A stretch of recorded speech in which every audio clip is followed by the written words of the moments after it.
Bueno, tal cual lo decíamos en la presentación, tristemente en estas últimas semanas hemos ido relatando diferentes situaciones que implican violencia de géneros, a veces con el peor de los desenlaces que tiene que ver claramente con la muerte de la víctima. Pero no solamente estas secuelas, sino también todo lo que sigue después. Y la gran pregunta es si en este contexto de pandemia ha habido un crecimiento de casos. Por eso ya mismo la vamos a saludar a María José Cariñano, de la Secretaría de Lucha contra la Violencia a la Mujer y Trata de Personas. María José, ¿qué tal? ¿Cómo te va? Joel y Flavia te saludan desde Córdoba Noticias. Buenos días. Hola Joel, hola Flavia, buenos días. Bueno, la primera inquietud tiene que ver con esto que mencionaba en la presentación. No sé si tiene una estadística específica o bien, desde su percepción, si ha crecido la violencia de género en este contexto de pandemia, de denuncias, reportes, conocimientos que ustedes tengan. La pandemia sí ha generado un crecimiento en la violencia, en realidad se ha recrudecido la violencia y se han dado hechos, si se quiere, con mayor virulencia. En realidad lo que ha ocurrido con la pandemia el año pasado es el hecho de encontrarse encerrado el agresor con la víctima, ha dado lamentablemente como resultado que la mujer no tenía esos ámbitos donde podía ella refugiarse, donde podía ella encontrar acompañamiento inmediato en lo más cercano, en ese vínculo más cercano, y las ha obligado a encontrar mecanismos de supervivencia frente a este confinamiento. Eso ha generado que el año pasado, a fin de año y el principio de este año, hayamos tenido este contexto de violencia tan cruento, si se quiere. Pero en realidad también lo que ha ocurrido es que se ha dejado o se ha podido visibilizar esas situaciones de violencia. También se han dado muchas rupturas en las relaciones y eso ha sido como un combo bastante complejo.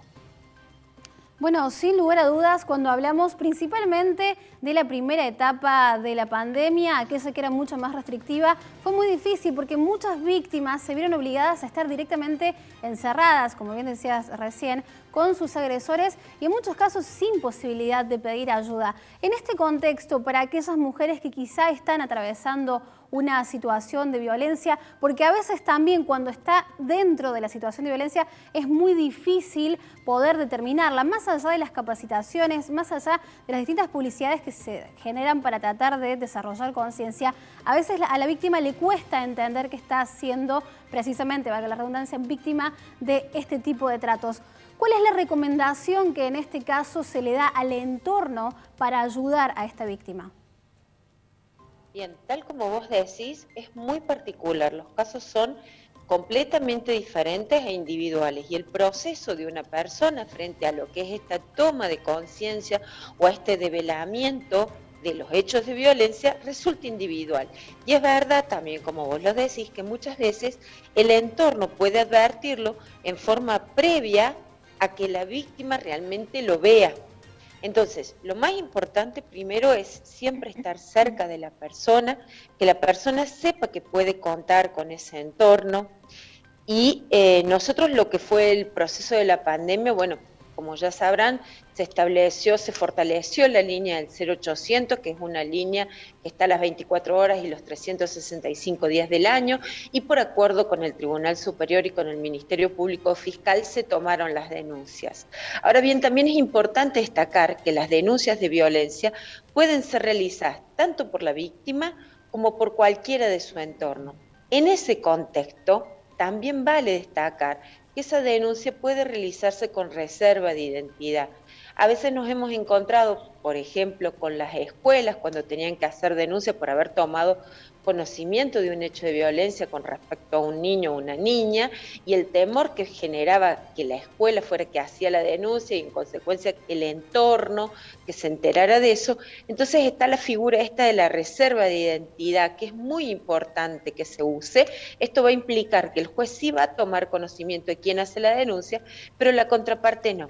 Y después también se puede realizar la denuncia en forma anónima.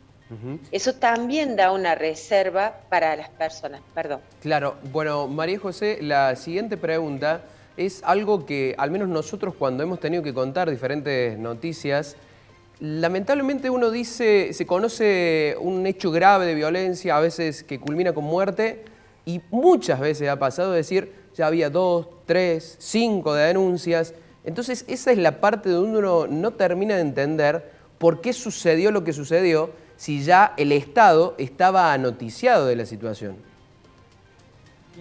La intervención del Estado es limitada.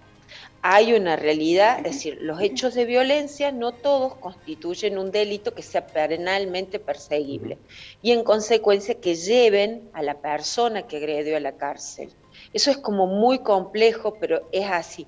El delito que va a llevar a alguien a la cárcel es aquel que está en el Código Penal. Y después de que pase por un proceso judicial, nosotros tenemos un sistema constitucional de garantías constitucionales, que es el derecho a defensa en juicio y la inocencia, con lo cual una persona va a ser culpable y en consecuencia penado después de que pase por un proceso judicial. Nuestro sistema de violencia nos permite tener acciones que son cautelares. En ese contexto, aquellos hechos de violencia que no constituyen un delito, por ejemplo, la violencia psicológica, parte de la violencia económica, algunas situaciones de violencia física, cuando no hay lesiones graves o gravísimas, actúa el fuero, este fuero especial, que lo que hace es tomar medidas que tienen la única finalidad de frenar esa escalada de violencia. Entonces, esa intervención va a ser limitada en el tiempo, tanto por el fuero judicial como en el caso nuestro, nuestra intervención en asistencia va a depender de que las personas se sometan a esa asistencia. Por eso es tan importante que entendamos que a fin de dar de alguna forma batalla a este flagelo, tenemos que involucrarnos absolutamente todos los actores. Esto de que están haciendo ustedes en este momento con la comunicación, con el tratamiento de los hechos, lo que se hace con las escuelas, lo que se hace en las universidades, es necesario atacar el flagelo desde todos los ángulos. La intervención tanto judicial como del Estado, el Estado entendido en todo su contexto, porque tenemos nuestra área que es netamente de asistencia, nosotros como Poder Ejecutivo brindamos asistencia.